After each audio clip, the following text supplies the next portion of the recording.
Paparazzo Rubro-Negro é um oferecimento Gávea News. Receba as notícias do Mengão no seu WhatsApp. Legos Containers. Espaço Rubro-Negro. Loja.flamengo.com.br. Utilize o cupom PAPA e se inscreva no canal. Fala galera, saudações rubro-negras, isso aqui é Flamengo, muito bem-vindo ao canal Paparazzo Rubro-Negro. Você que está chegando aí, se inscreve no canal, aciona a notificação no sininho e deixa aquele like maroto no vídeo. Lembrando que no final das notícias do Flamengo aqui do nosso pré-jogo e também do mercado, a gente vai falar alguma coisa aí sobre um possível substituto para o Diego Alves, vamos falar de renovação aí de garoto da base.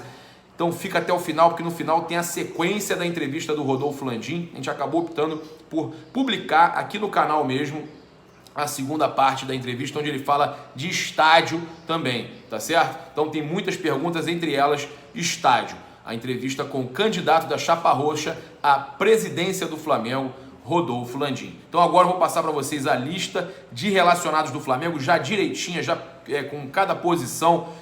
Goleiros César, Thiago e Gabriel Batista. Zagueiros Léo Duarte, Matheus Tuller, Hever e Rodolfo. Olha o Rodolfo aí, ó, na lista de novo. Diego Alves, né? Fora da lista mais uma vez. Laterais, Pará, René, Rodinei e Miguel Trauco. Volantes, Cuéllar, Pires da Mota, Rômulo e William Arão. Meias, Diego Ribas, Everton Ribeiro e Lucas Paquetá. Atacantes, Berrio, Vitinho, Geovânio, Uribe e Henrique Dourado. Então, o Dorival deve manter aquela equipe dos últimos jogos, né? Apesar de ter treinado com o Diego Ribas na posição ali do Vitinho, a informação que chega pra gente é que o Flamengo vem com César, Pará, Hever, Léo Duarte, René, Cuéllar, William Arão, Lucas Paquetá, Everton Ribeiro, Vitinho e Fernando Uribe. O Marlos Moreno, autor do gol e daquela possível assistência se o Paquetá tivesse feito aquele gol, está suspenso e não foi nem relacionado para o jogo. Então, o Marlos Moreno de fora. E a gente tem aí os jogadores que estão pendurados para essa partida. Então, a gente tem o seguinte, ó, Pará, Rodinei, René, William Arão, Pires da Mota, Everton Ribeiro, Geovânio e Vitinho. Todos esses estão pendurados com 2 cartões e podem, tomando o terceiro amarelo, ficar de fora da próxima partida, né? Ou seja, tinha o Diego Alves também, que estava com 2 cartões, que estava pendurado, mas ele não foi nem relacionado e ele ficou fazendo um trabalho no Rio, à parte, né? Lá no Ninho do Urubu, um tratamento da entorse, uma atividade lá no CT. Então, ele estava relacionado, ele estava, no caso, pendurado e não foi relacionado. Ficou no Rio tratando os problemas dele lá. Cara, a questão é a seguinte, a gente ficou de falar para vocês sobre um possível substituto e tem um nome que é muito interessante e que seria muito bacana a gente tá falando sobre isso, é o Thiago Volpi. Vocês lembram do Thiago Volpi? Ele está com 27 anos, né? Ele tá avaliado aí em cerca de 3 milhões de euros, uma informação até do gavianews.com. Se inscreve lá no Gavia News, patrocinador aqui do canal, o site é muito bom. gavianews.com, link na descrição e no comentário fixado do vídeo. Você recebe as notícias do Mengão no WhatsApp, sem necessidade de grupo. Então, lá no Gavia News eles trouxeram essa informação de 3 milhões de euros, cerca de 13 milhões de reais, o valor de mercado do Thiago Volpi, né? Ele tem contrato até meados de 2020, né, com o time dele lá, o Querétaro, né, lá do México, e é um jogador que já foi destaque aqui quando estava aqui no Brasil, saiu para lá. Olha, eu vou te falar, hoje lá no México é visto como um grande jogador, né? O Querétaro, na época que contratou, pagou 800 mil euros, tá, pro Thiago Volpi. Queria saber de vocês aí, é uma boa opção o Thiago Volpi? Tem declaração dele aí no final de outubro no Globoesporte.com dizendo que queria voltar para o Brasil, né, para conseguir mais visibilidade, quem sabe até ser convocado para a seleção. Então tem um desejo, olha, ele falando, me seduz muito essa ideia de voltar. Então em outubro ele falou isso, no ano passado, então ó, não, foi agora, final desse outubro agora, desculpa, isso aí, final desse outubro agora. Então ele tem interesse, né, de voltar para o Brasil. Falar aqui sobre a renovação do Pablo Maldini, ele é aquele lateral que estava também com aquele problema com o empresário, que tinha ele, o Pablo Maldini, né, e o Wesley Gasolina.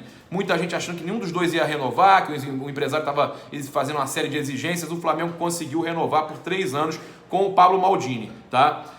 Então, um problema a menos lá no Ninho do Urubu. Eu vou falar sobre a situação aí do Diego Alves, né? Antes de eu passar para vocês aí os detalhes de mais uma vitória do Flamengo na NBB. Mas, cara, eu queria falar o seguinte sobre o Diego Alves. Fica claro, né, que o problema não era com o elenco. A gente sabe que caiu muito mal a declaração dele falando que ele era absoluto na posição de titular no gol. E que alguns jogadores não gostaram dessa declaração, e os jogadores que antes estavam do lado dele, muitos agora estão chateados com o Diego Alves, apesar de que muitos têm amizade com o Diego Alves. Mas a situação, a gente espera que o Flamengo vença essa partida, que essa crise seja um pouco contornada, né? Porque é muito chato a gente ver essa situação acontecendo, um goleiro como o Diego Alves, um líder dentro de campo, né? Até no vestiário, e a gente de repente está perdendo um jogador como esse, apesar de que se é para ficar desse jeito, com insubordinação, está totalmente errado também. Mas a gente vê aí que também, cara, ele ainda não deu a versão dele oficial, mas o que vaza, né, infelizmente vaza de dentro do Flamengo, infelizmente, que eu acho muito errado isso, é que tem algumas situações aí de que o Dorival teria prometido uma coisa para ele e em cima da hora teria mudado, mas se ele é subordinado, ele tem que aceitar essa mudança. Então tá completamente errado também o Diego Alves. Mas eu se fosse ali do departamento de futebol do Flamengo, eu tentaria contornar da melhor forma possível isso, porque é sim um jogador importante e eu não estou aqui passando a mão na cabeça de jogador não. Foi um erro grave, tá? Mas eu acho que deveria ser contornado, já que vazou, a história vazou, sei lá, como é que faz? Vamos tentar ver se para 2019 pelo menos recupera. Eu acho que é complicado, o Flamengo já sabe disso, né? Sabe que não pode dar mole até por questão de justiça mesmo, então o Flamengo avalia tudo com muita cautela para não gerar nenhum problema e até para não ter mais crise. Mas, infelizmente, o problema do Diego Alves lá com o departamento de futebol do Flamengo, com o Noval, com o Dorival, está longe de ser resolvido, né? A gente espera que resolva, mas está longe. Vamos falar aqui do basquete, rapidamente, o Marquinhos com 16 pontos, né? O Flamengo ganhou do Corinthians, 72-64, né? O Flamengo ganhou na NBB e agora continua esse o caminho para quem sabe mais um título da NBB. O Flamengo que também está muito bem lá na Liga Sul-Americana, né? Venceu todos os seus jogos lá no Uruguai e agora aguarda a próxima fase, a fase de semifinal da Liga Sul-Americana. Então parabéns aí pro Flamengo Basquete. Uma hora ou outra aí perde um jogo, mas o Flamengo está sempre muito bem, é um time que representa as cores do Mengão, sabe o que é essa camisa, né? E o Vinícius Júnior, parabéns para ele, 3 gols hoje, né? 3, vou falar por quê? Um dentro de campo, um gol dentro de campo, né? O gol que ele fez lá, que bateu no zagueiro, entrou. O outro gol contra todos que falaram que o Vinícius Júnior nunca ia vestir a camisa do Real Madrid, ia jogar lá o Campeonato Espanhol. E o terceiro gol pela coragem e vontade de falar espanhol. O menino tá lá já arranhando um portunhol, mas está de parabéns o Vinícius Júnior. É isso que a gente gosta de ver, a gente torce para que o garoto brilhe e brilhe muito. Então agora aí com vocês, não deixe de se inscrever, compartilhar o vídeo, tá? Deixar aquele like maroto, acionar a notificação também, fazer tudo que tem para fazer aí. E aí continua no nosso vídeo aí com a entrevista, o restante da entrevista, você vai saber sobre estádio com uma das chapas do Flamengo, que pode entrar, é possível que entre, é possível que seja eleito, então ele vai falar sobre o que acontece com relação ao estádio, outras coisas, então fica com a gente aí, entrevista, a continuação da entrevista com Rodolfo Landim, da chapa roxa, né, candidato à presidência do Flamengo. O governador eleito do Rio de Janeiro, Wilson Witzel, afirmou que o Maracanã deverá ter a sua concessão revista. O que você pensa sobre essa questão do Maracanã? Vocês pretendem ainda brigar por essa situação, ficar com o Maracanã? Pretendem construir um estádio próprio? Tem algum planejamento quanto a isso?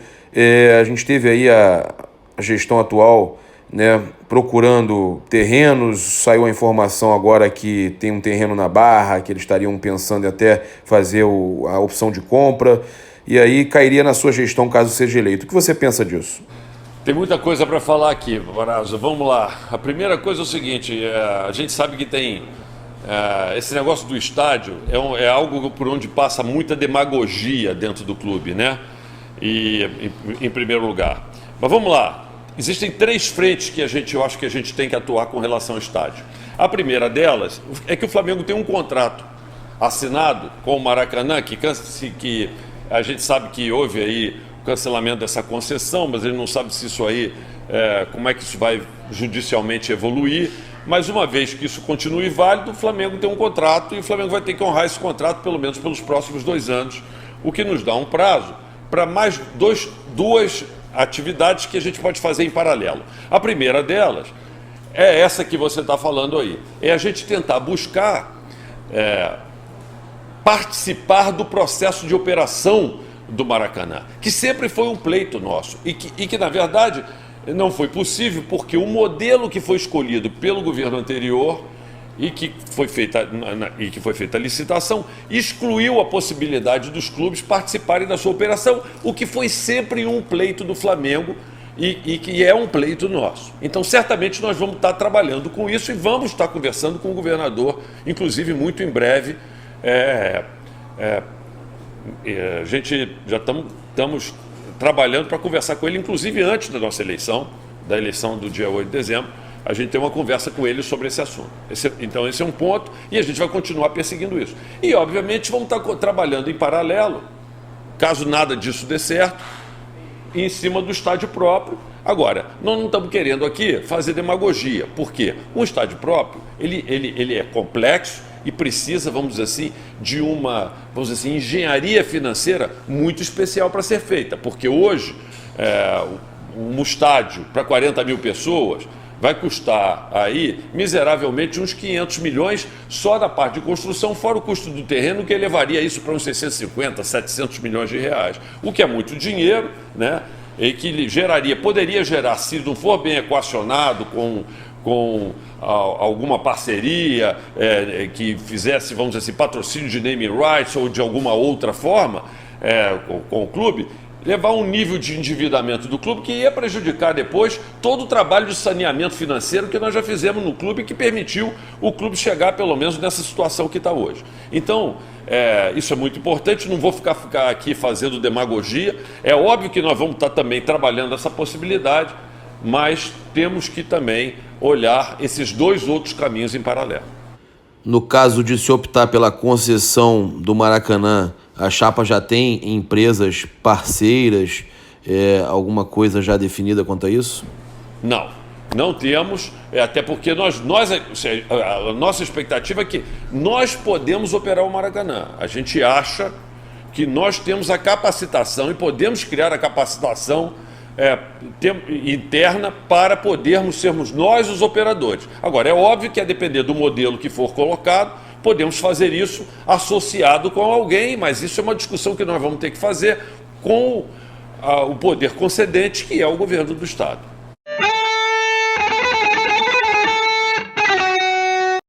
Quais os planos da sua gestão com relação à arena multiuso a ser erguida ali na frente da Gávea, né, que já ficou definido? Olha, a gente entende que a arena multiuso é um desejo, vamos dizer assim, dos sócios do Flamengo. Ele melhora, vamos dizer assim, a qualidade da nossa sede, mas nós entendemos que o local que foi escolhido para fazer essa arena, ele não é o melhor local.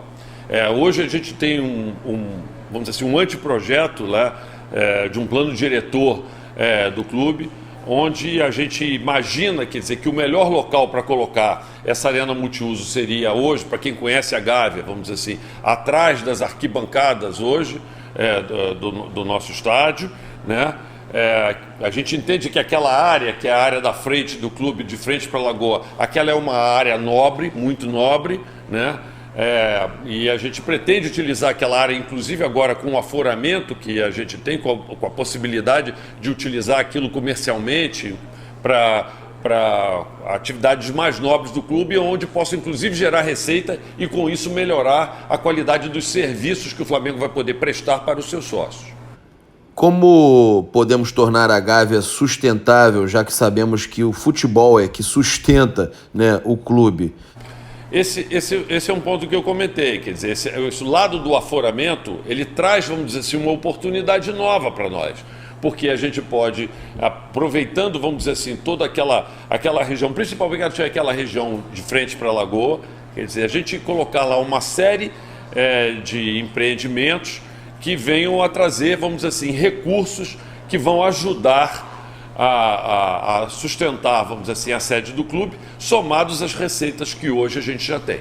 Seria o que? Restaurante, academia? Exatamente, restaurantes, academias, uma série de atividades onde a gente vai poder ter receitas adicionais que hoje a gente não tem no clube. Ainda existe alguma situação, alguma possibilidade da construção, da ampliação do estádio da Gávea para mais ou menos umas 20 mil pessoas? Vocês pensam em estar fazendo alguma coisa nesse sentido com relação ao estádio da Gávea? Olha, eu sei que, de novo, eu não quero fazer aqui demagogia para o Flamengo, que tem essas discussões de levar 20 mil pessoas para lá. Meu primeiro ponto que eu digo é o seguinte: 20 mil pessoas é pensar pequeno demais para o Flamengo. Nós somos uma nação muito grande, entendeu? E 20 mil pessoas não acomoda a torcida do Flamengo, gente. O segundo local, quer dizer, o tremendo impacto que esses 20 mil pessoas poderia dar ali naquela região se a gente não tiver outras soluções que passem, por exemplo, por estacionamentos e outras coisas. Então a gente vai ficar falando isso aqui e na verdade, nós vamos acabar não conseguindo nunca esse tipo de licença para poder fazer isso. A gente tem no nosso projeto, sim, uma forma de mexer com aquilo ali, nesse anteprojeto, mas para fazer alguma coisa para o futebol de base, para fazer treinamentos, alguns pequenos eventos ali e tal, mas nada, quer dizer, a nossa ideia não é utilizar, vamos dizer assim, aquele campo para o futebol profissional, a não ser, de vez em quando, trazer de novo o futebol profissional para fazer algum treino antes de um jogo importante, para poder trazer o calor, vamos dizer assim, dos sócios do Flamengo, para poder ter de novo a identificação, vamos dizer assim, dos sócios do Flamengo com o time, porque eles ficam muito isolados lá no Ninho do Urubu. E é importante que a gente traga, vez por outra, o time do Flamengo para de novo ter essa interação com o clube, né? E é isso que a gente vai tentar fazer. Mas realmente não é o nosso plano ali fazer um estádio para 20 mil pessoas ali. Cara, assim, falando francamente, quer dizer, o treino seria um treino aberto, mas não poderia ser um treino que pudesse, que você viesse a ter, vamos dizer assim, uma torcida muito grande, né? Porque realmente, como você está falando, aquilo não cabe. Seria só uma forma de vez em quando, trazer o time ali para poder ter, de novo, essa relação com o sócio. Mas nada, com o sócio, mas nada que, vamos dizer assim, permita, vamos dizer assim, porque de fato não cabe. Portões abertos. Se tiver que fazer alguma coisa de portões abertos, a gente tem que fazer em outro lugar. Tem que fazer no Maracanã, que é o estádio que a gente tem hoje, contrato assinado conosco e é o nosso estádio. Recentemente rolou uma polêmica grande com relação ao projeto do bar, que seria construído para o próximo triênio. De quem é esse projeto e quanto tempo você acredita que seria necessário para a gente ter esse bar aí pronto? Então, eu acho que, vamos lá, primeiro vamos comentar essa história que foi mal contada, né? Quer dizer, esse projeto, para começar, é um projeto do Flamengo. Quer dizer, esse foi um projeto que foi apresentado para o Flamengo, pelo que foi dito, e aliás foi escrito pelas pessoas que apresentaram esse projeto, ficou lá no Flamengo, e o Flamengo, falando francamente, como muitas coisas, quer dizer, não teve competência para implementar, a verdade é essa, tá certo? Está lá há muito tempo, sendo colocado, e depois esse projeto... Acho que as pessoas até desistiram desse projeto, trouxeram esse projeto para nós. Eu olhei o projeto, achei o projeto interessante. Obviamente a gente precisa fazer algumas modificações, vamos dizer assim, para poder garantir, vamos dizer assim, o interesse do Flamengo. E o mais bacana do projeto, quer dizer, não é única e exclusivamente, vamos dizer assim, o fato de você ter um projeto Flamengo, mas a gente poder, vamos dizer assim, crescer essa ideia e franquear isso e colocar esse projeto do Flabar, vamos dizer assim, em outros locais. A gente entende que isso vai ser uma forma da gente também estar levando o Flamengo para outras praças aonde nós temos, vamos dizer assim, torcedores. Então esse é mais um modelo de alguma coisa que nós estamos querendo desenvolver o conceito e trabalhar bem esse conceito ali conosco dentro da Gávea e depois a gente poder expandir isto para outras praças, podendo levar esse mesmo conceito para o resto do país. Que é uma forma também de fazer fidelização de sócio em outras praças do país.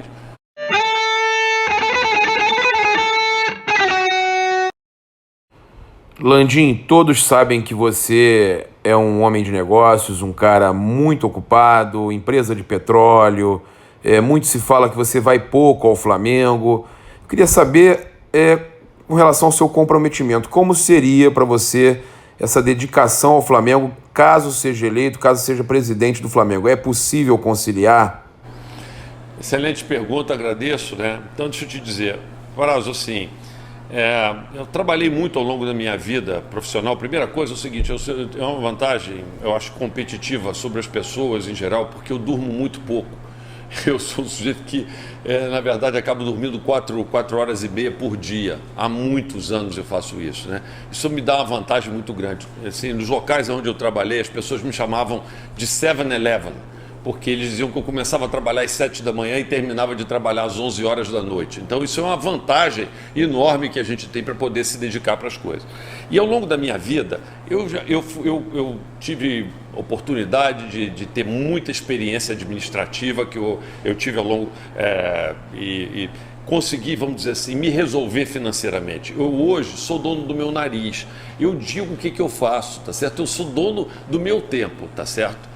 O que, na verdade, eu não sei se todos os candidatos são donos do tempo deles, tá certo? Mas eu sou dono do meu tempo, tá certo? E tenho, vamos dizer assim, duas grandes paixões na minha vida, quer dizer, a minha família e o Flamengo, tá certo? E cheguei num momento da minha vida que eu quis, vamos dizer assim, abrir um tempo para poder me dedicar para aquilo que é a minha maior paixão. Eu acho que eu tenho o direito, depois de ter chegado ao final da minha vida, de ter tido, vamos dizer assim, as realizações que eu tive pessoais e profissionais, entendeu? E ter chegado, vamos dizer assim, à minha estabilidade financeira, eu quero ter a oportunidade de poder emprestar um pouco daquilo que eu aprendi na minha vida para o clube, que é a minha grande paixão. Então, assim, pode estar certo o seguinte, eu nunca fiz nada errado, assim, eu sou um filho de sucesso na minha vida, basta estudar o que eu fiz na minha vida, tá certo? E eu quero que o Flamengo tenha sucesso. O que eu quero é poder levar o Flamengo para o lugar que ele merece. E eu tenho certeza, entendeu? Que o Flamengo tem um potencial gigantesco e que é pouco explorado. Eu acho que nós que ficamos ali na administração do clube, esse grupo que chegou ali em 2013 a 2015, a gente já deu um pouco a demonstração do que a gente é capaz, mas nós saímos do clube. A gente quer voltar. E quer voltar para poder, vamos dizer assim, manter o nível de crescimento, de desempenho que a gente acreditava que o clube deveria ter, e não teve. É isso que a gente... E eu no fundo, pode acreditar, vou fazer o que for possível e impossível para que isso aconteça.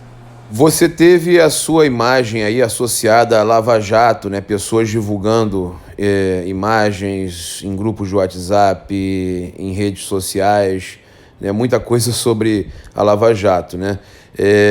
O que você tem a dizer sobre isso? Qual o seu posicionamento quanto a isso? Cara, isso assim, é um processo muito baixo esse troço, né? Porque a gente pega e a gente vai colocar o seu nome à disposição do Flamengo, tá certo? E a gente ainda vê essas baixarias acontecendo, né?